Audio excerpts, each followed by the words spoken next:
when we started, there was no structure at all in Belgium for the kind of music we were doing. People were not really understanding what we were trying to express. And so there was no one to help us in terms of sound, in terms of graphism, production and so. And so we were quite alone, and we were not fitting with any kind of type of music of the time. There was, of course, new wave and industrial music with the people like Trapping Gristle and Cabaret Voltaire. There were punk band and stuff, but we were fitting with nothing. We were not. We were feeling like the next generation after all those German bands from the Neue Welle with Kraftwerk and Neu and all that. But we were not close to them. We were the next step. And we were labeled so many times in the beginning by something that was absolutely not representing what we were doing. And so we analyzed what we were doing, and of course we were doing electronic music, and we were trying to put something that was missing at the time in electronic music, which was the body, the sweat, all the things that were really physical. And that's why we came up with the electronic body music term, but that was back in 84 actually. And of course, I think that 242 still today is trying to aim the same goal, trying to be something efficient, strong, with a sound research, but always talking to the body. You know that all the live shows are very physical as well, so I think it's really 242. But of course, through the years, the sound, there's an evolution in the sound, and I don't think that we are really producing pure EBM right now. But I also think that back then, the people who started to do music after us, who used the EBM word, electronic body music, to describe themselves, were wrong, in my opinion. They were doing electronic music, but the body was most of the time missing. So I know there's a huge scene called EBM, but I don't think we really belong to that scene, which is strange because the scene came after us because of us, but we feel so apart. So maybe it may sound pretentious to say that 242 is completely apart. I think that Kraftwerk is the same, even if I consider 242 not reaching the same level of quality of Kraftwerk. I'm trying to be humble, but Kraftwerk is Kraftwerk. It's impossible to put another label on them. And I think it's a bit the same for Front 242. I think that the base of 242 was always the same. The way we were working was the same, the structure was the same. We were never trying to do a structure where you had an intro, a verse, a chorus, a verse. We did some like that, but that was not the aim of the band.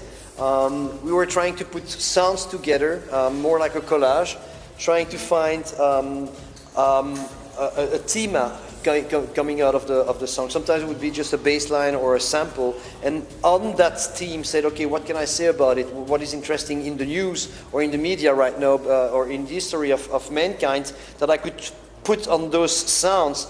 So we always were working like that. The difference is that, as I said, we were trying each time with the same soup to put new ingredients. In the early 90s, we tried to put some guitar sounds, but we never tried to be guitar players because we're not. So we take a guitar and try to get some interesting sound out of a guitar and rework it with the electronic equipment we had. That was one of the steps. So I think that each time we were trying to do that, because if you listen to Geography and you listen to Pulse, the basic is the same. It's 242, but the treatments you can recognize it immediately. I think so, yeah.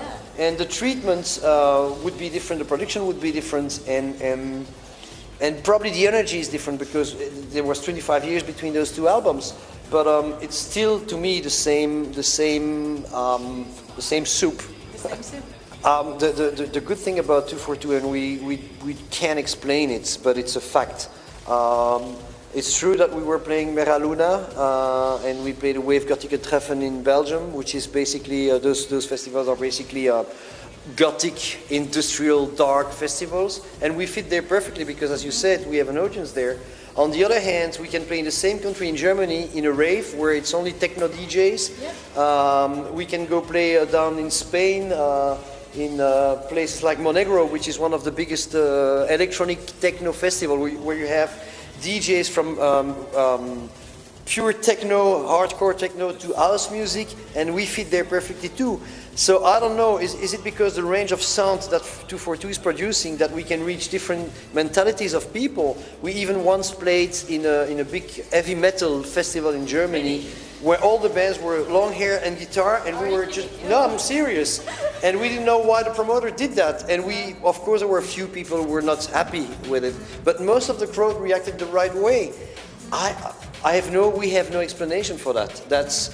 I think that there's probably one thing that people can recognize in 242, and that's something we're very proud of, is that we always respect any kind of audience.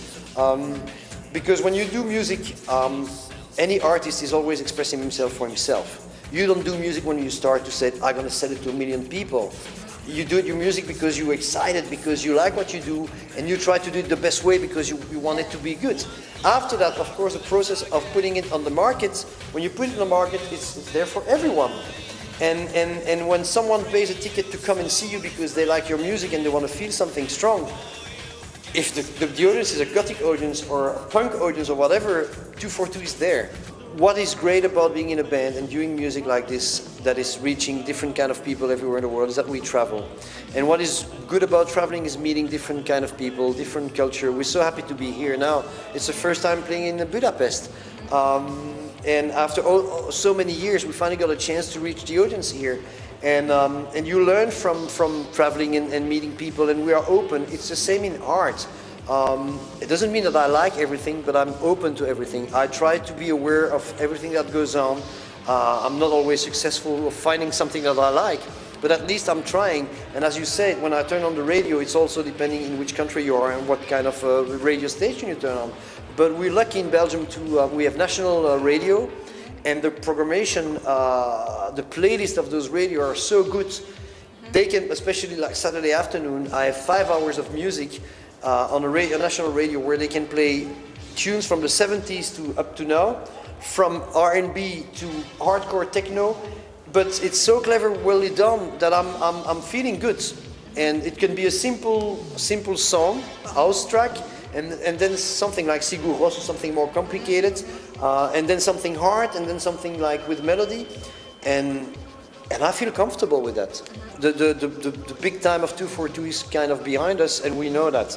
We're proud of what we did. We know that we try to do things a certain way, and we try to put a brick in the wall of the history of music. I think that's somewhere we succeeded, and now we're just taking the profit of all that work, and we do what we want when we want. There's no inspiration right now to produce a new album. We won't do it. Yeah, exactly. It's as simple as that.